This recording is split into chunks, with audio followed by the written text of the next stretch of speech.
दोस्तों, सोचिए जरा, एक ऐसा दौर जब सिनेमा हॉल भरे होते थे, प्रोजेक्टर की रोशनी स्क्रीन पर गिरती थी और लोग सपनों की दुनिया में खो जाते थे। वो दौर जब राज कपूर के गाने मेरा जूता है जापानी हर गली में बजते थे। मेरा जूता है जापानी, ये पतलून इंग्लिस्तानी, सर पे लाल टोपी। जब दिलीप कुमार का एक आंसू हजारों दिल तोड़ देता था। मिलते ही आंखें दिल हुआ दीवाना किसी का। और जब लता जी की आवाज को सुनकर लगता था जैसे आसमान से कोई परी गा रही हो।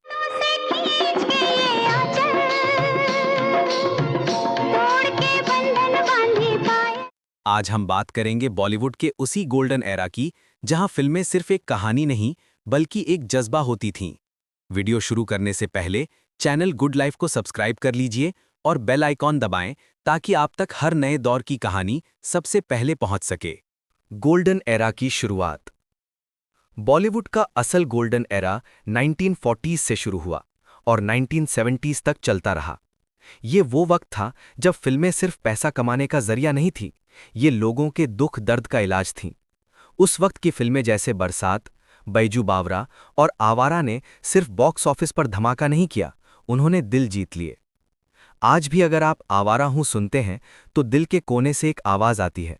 ये सिर्फ एक गाना नहीं, एक दौर की पहचान है। आवारा हूँ या गर्दिश में हूँ, आसमान का तारा हूँ।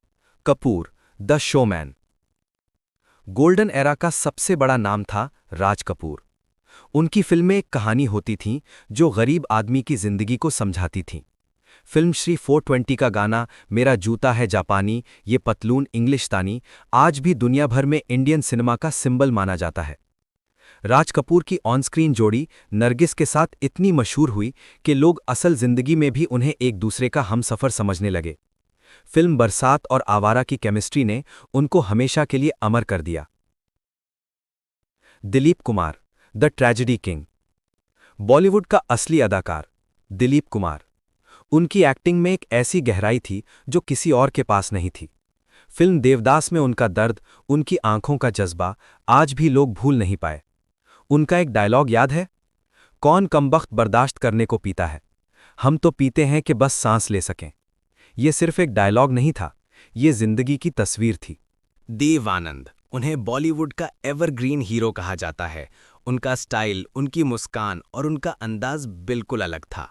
फिल्म गाइड और जुवेल थीफ आज भी मास्टरपीस मानी जाती हैं और उनका गाना गाता रहे मेरा दिल आज भी शादियों से लेकर महफिलों तक बजता है। गाता रहे मेरा दिल, तू ही मेरी।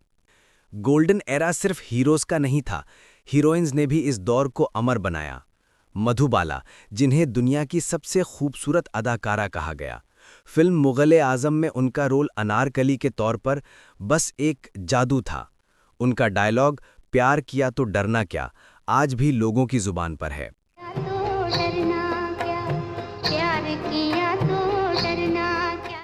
फिर आती हैं नरगिस, जिनकी मासूमियत और एक्टिंग ने उन्हें मदर इंडिया की असली रूह बना दिया।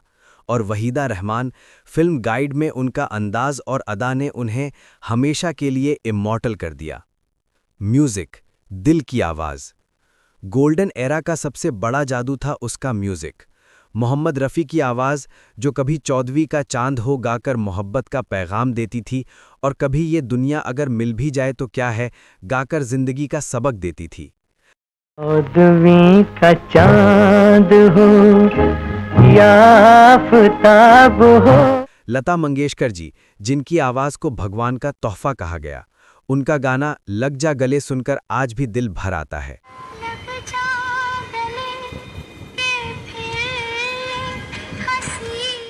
और किशोर कुमार, एक ऐसे आर्टिस्ट जो खुद में पूरा ऑर्केस्ट्रा थे। मेरे सपनों की रानी कब आएगी तू, उनका गाना है जो आज भी रेडियो पर बजता है तो चेहरा मुस्कान से भर जाता है। मेरे सपनों की रानी कब आएगी तू, आए रुत मस्तानी कब। दोस्तों, गोल्डन एरा ऑफ बॉलीवुड एक ऐसा दौर था जो दोबारा वापस नहीं आ सकता। वो दौर जहां हर गाना एक याद था, हर फिल्म एक दास्तान थी और हर एक्टर एक मिसाल था। अब आप हमें कमेंट्स में बताएं, आपका फेवरेट गाना या फिल्म कौन सा है गोल्डन एरा का। और अगर ये वीडियो आपको पसंद आई हो तो लाइक और शेयर करें। चैनल गुड लाइफ को सब्सक्राइब करना ना भूलिए, क्योंकि हम आपके लिए और भी लेकर आ रहे हैं अनकही कहानियां जो बॉलीवुड के दिल से जुड़ी हुई हैं। मिलते हैं अगली वीडियो में, तब तक के लिए एक ही बात, प्यार किया तो डरना क्या।